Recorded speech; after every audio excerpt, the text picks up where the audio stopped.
لله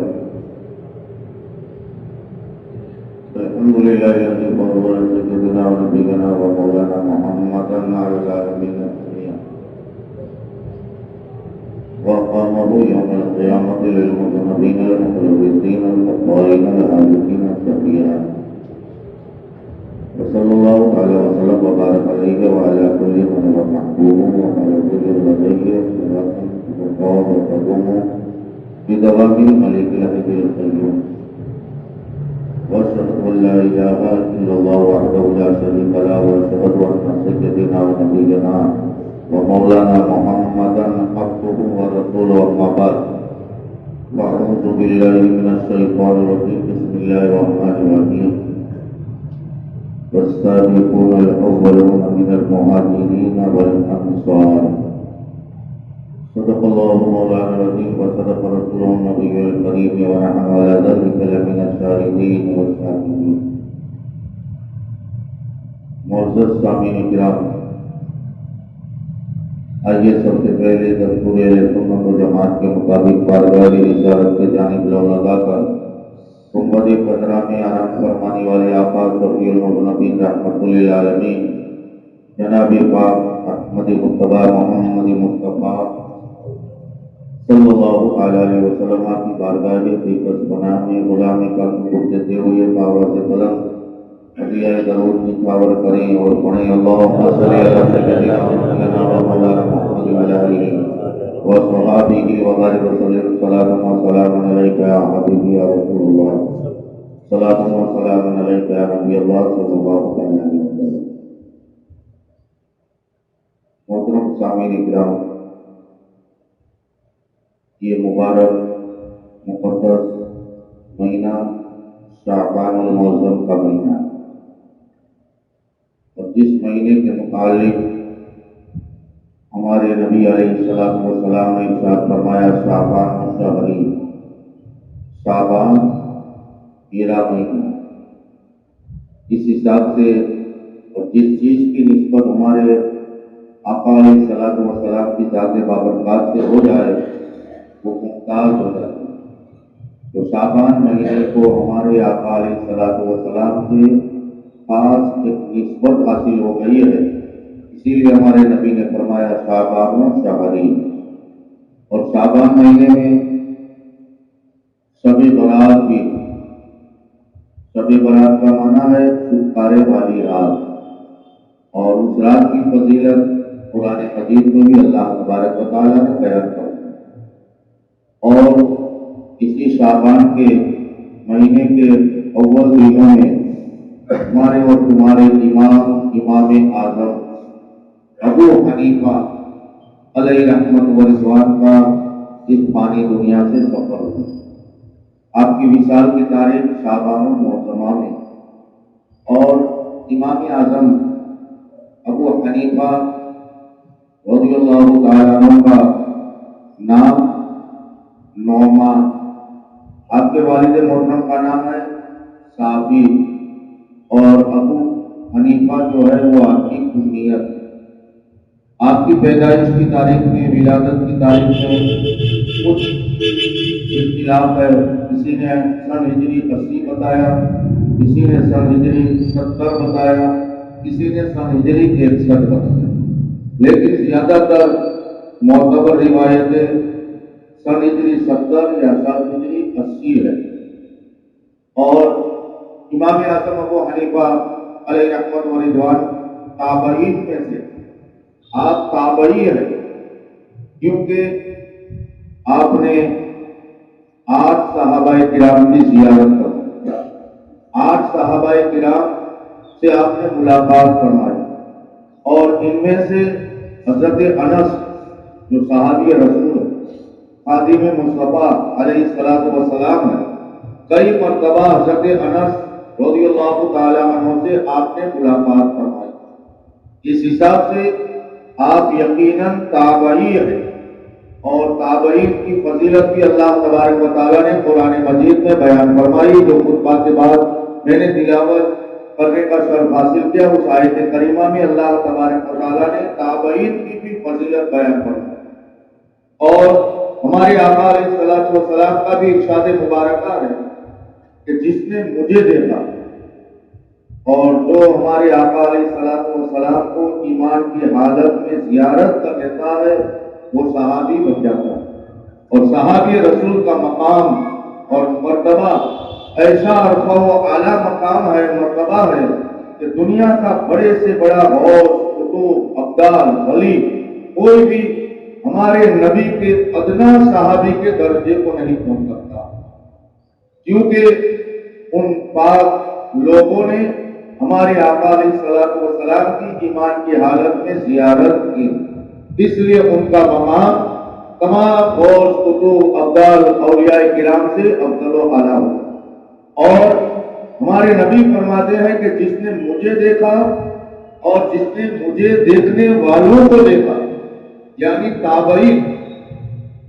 صحابہ کرام کی جن جن ایمان والوں نے زیارت کی وہ تابعی ہوئی۔ اور ہمارے نبی فرماتے ہیں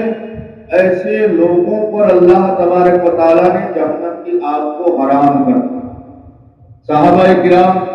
اور تابعین کے متعلق ہمارے نبی نے فرمایا کہ جس نے مجھے دیکھا، میرے دیکھنے والے کو بھی دیکھا، اس پر جہنم کی آگ اللہ تبارک و تعالیٰ نے حرام فرما دی ہے، اس کو جہنم کی آگ چھو بھی نہیں سکتی۔ تو امام اعظم ابو حنیفہ علیہ رحمت و رضوان تابعی ہے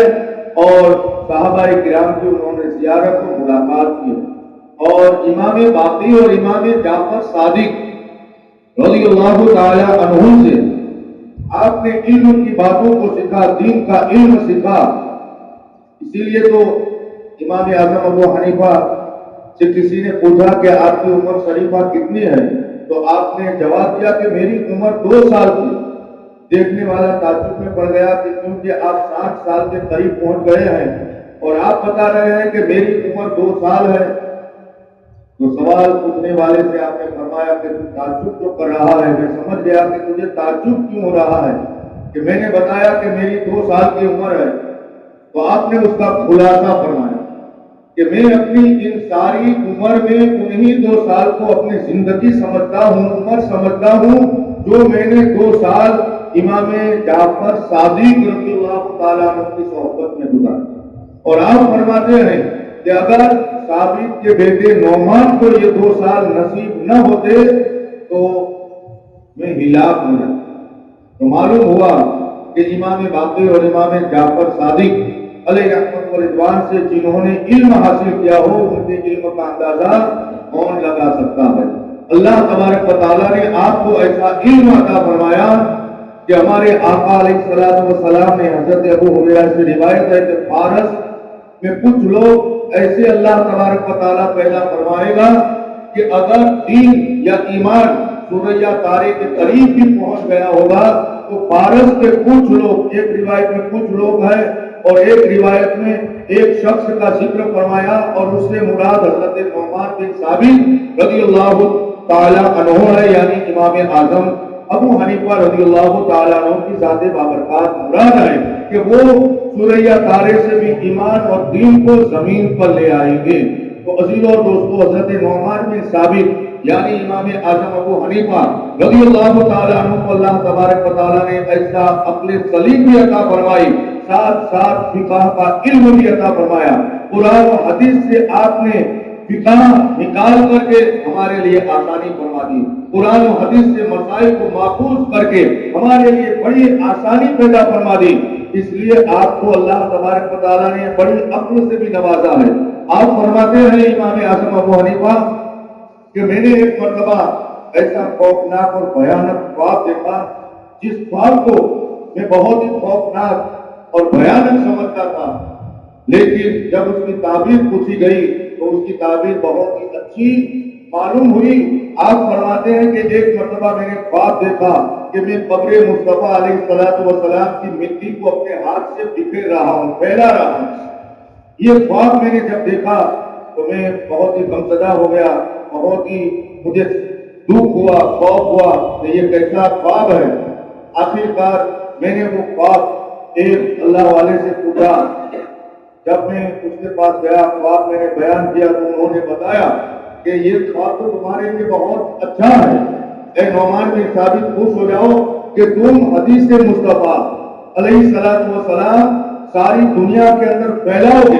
یعنی حدیث کا علم تم دنیا کے کونے کونے تک پھیلا دو گے، یہ اس بات کی تعبیر ہے۔ تو امام اعظم ابو حنیفہ رضی اللہ تعالیٰ عنہ کو عقل ایسی اللہ تبارک و تعالیٰ نے عطا فرمائی کہ وہ بھی بزرگوں نے لکھا ہے کہ اگر ساری دنیا کے لوگوں کی عقل کو ایک ترازو میں رکھا جائے اور ایک ترازو میں امام اعظم ابو حنیفہ کی عقل کو رکھا جائے تو امام اعظم ابو حنیفہ کی عقل لاجواب ہوگی، بے مثال ہوگی۔ تو اللہ تبارک و تعالیٰ نے امام اعظم ابو حنیفہ علیہ رحمت و رضوان کو علم کی دولت سے مالا مال فرمایا، ساتھ ہی ساتھ اپنے سلیم بھی عطا فرمائی، اور آپ نے حدیث مصطفیٰ کا قرآن اور حدیث کا علم دنیا کے کونے کونے تک پہنچا دیا، اور جتنے بھی مقلد تقلید کرنے والے امام اعظم ابو حنیفہ علیہ رحمت و رضوان کے ہیں، اتنے مقلد تقلید کرنے والے، پیروی کرنے والے، مسائل پر عمل کرنے والے دوسرے اماموں کے اتنے لوگ نہیں ہیں جتنے امام اعظم ابو حنیفہ کے مسائل پر عمل کر رہے ہیں۔ امام شافعی، امام حنبل، امام مالک کے اتنے مقلد نہیں ہیں۔ اگر یہ بھی دیکھا جائے کہ جتنے بھی اولیاء کرام ہیں، بڑے بڑے مشہور اولیاء کرام ہیں، وہ بھی حنفی تھے، یعنی امام اعظم ابو حنیفہ علیہ رحمت و رضوان کے مسائل پر عمل کرتے تھے اور آپ کے مقلد تھے۔ معروف کرخی علیہ رحمت و رضوان کون تھے؟ حنفی۔ حضرت فضیل کون تھے؟ حنفی۔ خواجہ اجمیری کون تھے؟ حنفی۔ حضرت معروف کرخی یہ بھی حنفی تھے۔ بڑے بڑے بزرگ مجدد الفسانی حنفی تھے۔ تو بڑے بڑے اولیاء کرام نے آپ کے مسائل کی تقلید فرمائی، اور داتا علی اجمیری علیہ رحمت و رضوان خود بیان فرماتے ہیں کہ ایک مرتبہ میں نے خواب میں حضور علیہ السلام کی زیارت کی، میں آپ کی زیارت سے مشرف ہوا، میں نے خواب میں دیکھا کہ آپ کی گود میں ایک بزرگ اپنا سر رکھ کر کے آرام کر رہے ہیں، اور ہمارے آقا علیہ السلام ان کے بالوں میں اپنے ہاتھوں کی انگلیوں سے گویا کنگھی کر رہے ہیں۔ تو آپ فرماتے ہیں داتا علی علیہ رحمت و رضوان کہ میں سمجھا کہ آپ کی گود میں سر رکھ کر کے آرام فرمانے والے یا تو امام حسن ہوں گے یا تو امام حسین ہوں گے۔ آخر کار میں نے جب پوچھا کہ یا رسول اللہ صلی اللہ تعالیٰ علیہ وسلم یہ کون سعادت مند بزرگ ہے کہ آپ کی گود مبارکہ میں اپنا سر رکھے ہوئے ہیں اور آپ ان کے سر میں بالوں میں اپنی انگلیوں سے کنگھی کر رہے ہیں؟ تو ہمارے آقا علیہ السلام نے جواب کے طور پر ارشاد فرمایا، اے داتا علی اجمیری، یہ امام اعظم ابو حنیفہ ہے جن کی تو تقلید کرے گا، جن کے مسائل کی تو پیروی کرے گا۔ تو عزیزوں اور دوستو، امام اعظم ابو حنیفہ علیہ رحمت و رضوان تو محتاج تعارف نہیں ہے۔ امام شافعی علیہ رحمت و رضوان جو امام ہے، ان کے مسائل کی لوگ تقلید کرتے ہیں، انہوں نے بھی قرآن و حدیث کے مسائل نکالے، ان کے مسائل پر بھی لوگ عمل کرتے ہیں، بڑے بڑے بزرگوں نے بھی ان کے مسائلوں پر عمل فرمایا ہے، لیکن امام شافعی علیہ رحمت و رضوان ہمیشہ امام اعظم ابو حنیفہ رضی اللہ تعالیٰ عنہ کا ادب و احترام فرماتے ہیں۔ آپ کی سوانح عمری میں آتا ہے کہ جب امام اعظم ابو حنیفہ دنیا سے پردہ فرما گئے، اور امام اعظم ابو حنیفہ خود بیان فرماتے ہیں کہ جب مجھے کوئی دینی مسائل میں دقت محسوس ہوتی، تکلیف محسوس ہوتی، میری سمجھ میں اگر کوئی بات نہ آتی تو میں امام اعظم ابو حنیفہ کی قبر مبارکہ پر چلا جاتا، 2 رکعت نفل نماز ادا کرتا، تو اللہ تبارک و تعالیٰ امام اعظم کی قبر پر حاضری دینے کے سبب میرے مسائل میں آسانی فرما دیتا تھا، یعنی وہ مسئلہ میری سمجھ میں آ جاتا، میری عقل میں آ جاتا۔ اور امام اعظم ابو حنیفہ نے کٹھین مسائلوں کا جواب بڑی آسانی سے محفوظ فرمائے اور لوگوں میں بتا دیے۔ ایک مرتبہ ایک شخص کے مکان میں چور گھس گئے، مالک کے مکان بیدار ہو گیا، چوروں کو پہچان لیا، تو سارے کے سارے چوروں نے اسے پکڑ کر کے اس کے گلے پر چھری رکھ دی اور کہا کہ صبح کو اگر تو ہمارا نام ظاہر کرے گا، لوگوں کو بتائے گا کہ میرے مکان کے فلاں فلاں چور ہے، تو تیری بیوی کو 3 طلاق۔ تو قسم تھا کہ میں کسی کو صبح میں بتاؤں گا نہیں کہ میرے فلاں فلاں مکان کے چور ہیں۔ تو اس نے قسم کھا لی کہ اگر میں کسی کو بتاؤں تو میری بیوی کو 3 طلاق۔ صبح کو بیدار ہوا، سوچنے لگا کہ چور مال لے گئے، اگر میں نام بتاؤں گا، ظاہر کروں گا تو میری بیوی بھی ہاتھ سے جائے گی، شریعت کے مسئلے کے حساب سے اس پر 3 طلاق ہو جائے گی۔ میں نے قسم اٹھا کر کے کہا ہے کہ اگر میں کسی کو تمہارے نام بتاؤں تو میری بیوی کو 3 طلاق ہو جائے گی۔ اب وہ حیران و پریشان ہو گیا، علماء سے مسئلہ پوچھنے لگا۔ آخرکار کسی نے بتایا کہ اگر اس مسئلے کا حل چاہیے تو امام اعظم ابو حنیفہ کے دربار میں پہنچ جا۔ وہ شخص امام اعظم ابو حنیفہ کے دربار میں آیا، سارا واقعہ بیان کر دیا کہ اس طرح سے معاملہ پیش ہوا ہے، اگر میں چوروں کے نام بتاؤں گا تو میری بیوی کو طلاق ہو جائے گی، آپ ارشاد فرمائیے کہ اب میں کیا کروں؟ تو امام اعظم ابو حنیفہ نے ارشاد فرمایا کہ جمعہ کے دن تم مسجد میں نماز پڑھنے کے لیے آنا، اور جب تک میں مسجد میں سے باہر نہ نکلوں تو بھی باہر مت نکلنا، دروازے پر تو کھڑا رہ جانا۔ اور امام اعظم فرماتے ہیں کہ میں مسجد میں اعلان کر دوں گا کہ میرے پہلے کوئی نمازی مسجد سے باہر نہ نکلے تو ایک طرف تو کھڑے رہ جانا، ایک طرف میں کھڑا رہ جاؤں گا، میں تجھ سے پوچھتا جاؤں گا کہ یہ تیرا چور ہے تو تجھے بتانا،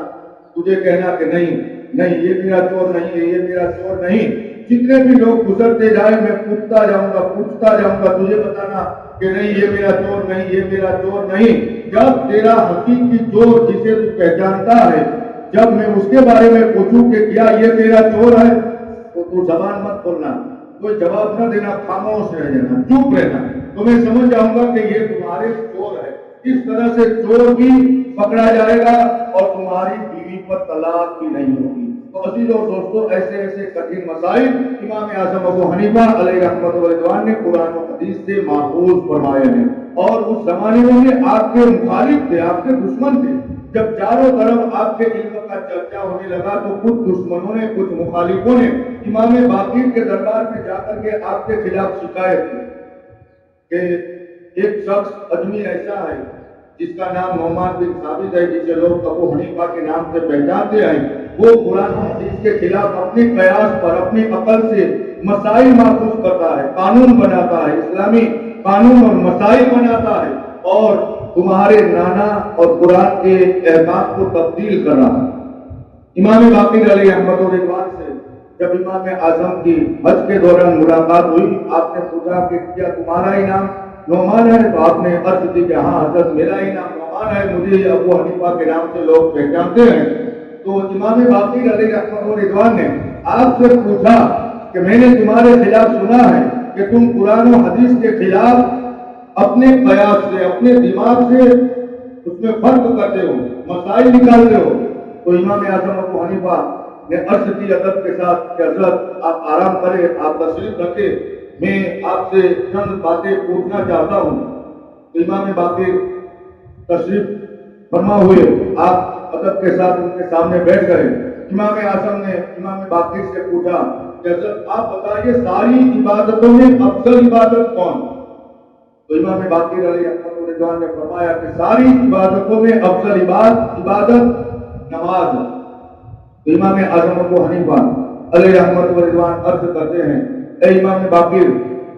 آپ فرماتے ہیں کہ تمام عبادتوں میں، ساری عبادتوں میں افضل عبادت نماز ہے، میں بھی یہی کہتا ہوں۔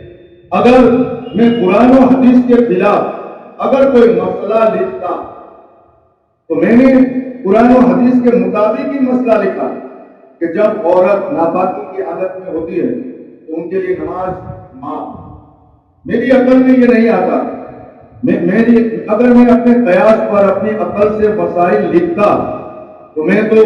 نماز کی قضا ان دنوں کی ضروری قرار لکھتا، کیونکہ افضل عبادت ہے۔ اور روزوں کے بارے میں نے لکھا ہے کہ جتنے بھی روزے ترک ہو ایسی حالت میں اس کی اسے قضا کرنا پڑے۔ تو میری دماغ میں تو یہ بات آتی تھی کہ جو افضل عبادت ہے اس کی قضا ہونی چاہیے، اور اس سے دوسرے نمبر والی عبادت جو ہے وہ معاف ہونا چاہیے۔ لیکن قرآن و حدیث کے خلاف میں نے مسئلہ نہیں لکھا، بلکہ یہی لکھا ہے کہ نماز ان دنوں کی ان کے لیے معاف ہے، روزوں کی انہیں قضا کرنا چاہیے۔ اور دوسری بات یہ ہے کہ جب کسی کا باپ انتقال پر جائے تو اس کی وراثت میں سے عورت کو کتنا ملے گا، لڑکی اور لڑکے کو کتنا ملے گا؟ امام باقر نے فرمایا کہ عورت کو سنگل حصہ ملے گا، مرد کو، لڑکوں کو ڈبل ملے گا۔ تو امام اعظم ابو حنیفہ عرض کرتے ہیں حضرت میں نے بھی اپنی کتابوں میں قرآن و حدیث کے مطابق ہی مسئلہ لکھا ہے، ورنہ اگر میں اپنی قیاس سے، اپنے دماغ سے، عقل سے مسئلہ محفوظ کرتا، لکھتا، تو میری عقل میں تو یہی آتا تھا کہ عورت کمزور ہے۔ اسلام نے عورت پر کچھ پابندیاں لگائی کہ وہ اکیلی جا کر کے بازاروں میں بزنس نہیں کر سکتی، ویپار نہیں کر سکتی، اور کسی کو اپنے ساتھ رکھ کر کے عبادت کر سکتی ہے۔ مرد کے سامنے عورت کو اسلام نے کمزور بتایا ہے، اس لیے میرا تو دل چاہتا تھا، میری عقل تو کہتی تھی کہ جو کمزور ہے، جو ضعیف ہے، جو ناتواں ہے، اس کو باپ کے ترکے میں سے ڈبل ملنا چاہیے، اور جو مرد ہے وہ طاقتور ہے، وہ کہیں بھی جا کر کے ایک دیش سے دوسرے دیش کہیں بھی جا کر کے وہ دھندا کر سکتا ہے، بزنس کر سکتا ہے، مزدوری کر سکتا ہے۔ تو میری عقل میں تو یہ بات آتی تھی کہ جو مزدوری کر سکتا ہے، کہیں بھی وہ جا کر کے محنت کر سکتا ہے، اس کے بعد کے ترکے میں سے آدھا ملنا چاہیے تھا، اور عورت کو، لڑکی کو ڈبل ملنا چاہیے تھا۔ لیکن میں نے قرآن و حدیث کے خلاف بات نہیں لکھی، مسئلہ نہیں لکھا، میں نے بھی یہی لکھا کہ لڑکے کو باپ کے ترکہ میں سے ڈبل ملنا چاہیے، عورت کو سنگل ملنا چاہیے۔ اور دوسری بات یہ ہے کہ آپ بتائیے کہ نطفہ زیادہ ناپاک ہے یا پیشاب زیادہ ناپاک ہے؟ امام باقری نے فرمایا کہ پیشاب زیادہ ناپاک ہے، نطفہ سے پیشاب زیادہ ناپاک ہے۔ تو امام اعظم عرض کرتے ہیں کہ میری عقل میں یہی بات آتی ہے کہ جو زیادہ ناپاک ہے، جب وہ ناپاکی بدن پر لگ جائے یا وہ ناپاکی بدن سے نکلے تو اس پر غسل ضروری ہونا چاہیے، نہانا ضروری ہونا چاہیے۔ جو ناپاکی کم ہے اس پر وضو اٹھنا چاہیے۔ لیکن میں نے بھی قرآن و حدیث کے مطابق اپنی کتابوں میں مسائل کو لکھے ہیں کہ نطفہ سے غسل فرض ہوگا اور پیشاب سے وضو ٹوٹے گا، اس لیے اسے وضو اس کا ناقص ہوگا، وضو اس کا ٹوٹے گا۔ اس لیے میں نے بھی یہی مسئلہ اپنی کتاب میں لکھا ہے۔ امام باقر نے جب چند یہ باتیں سنی تو امام باقر کھڑے ہو کر کے آپ کو اپنے سینہ سے لگاتے ہیں اور آپ کے لیے دعائیں فرماتے ہیں۔ تو یہی امام اعظم ابو حنیفہ علیہ رحمۃ و رضوان کی ذات گرامی، ذات بابرکات کا وصال مبارکہ اسی شعبان کے اول دنوں میں آپ کا وصال مبارکہ ہوا۔ ہم کتنے خوش نصیب ہیں کہ اللہ تبارک و تعالیٰ نے اگر ہمیں نبی عطا فرمایا تو نبی اعظم عطا فرمایا، صدیق عطا فرمایا تو صدیق اعظم، فاروق عطا فرمایا تو فاروق اعظم، عثمان عطا فرمایا تو عثمان اعظم، علی عطا فرمایا تو حیدر قدار مشکل کشا عطا فرمایا، اگر ہمیں مفتی عطا فرمایا تو مفتی اعظم، شہید عطا فرمایا تو شہید اعظم، اور مجدد عطا فرمایا تو مجدد اعظم عطا فرمایا۔ خدا کے دربار میں دعا کرو کہ اللہ تبارک و تعالیٰ ہمیں امام اعظم ابو حنیفہ رضی اللہ تعالیٰ عنہ کی سچی محبت و عقیدت اور آپ کے مسائل پر عمل کرنے کی توفیق عطا فرمائے۔ آمین و علیہ البلاغ۔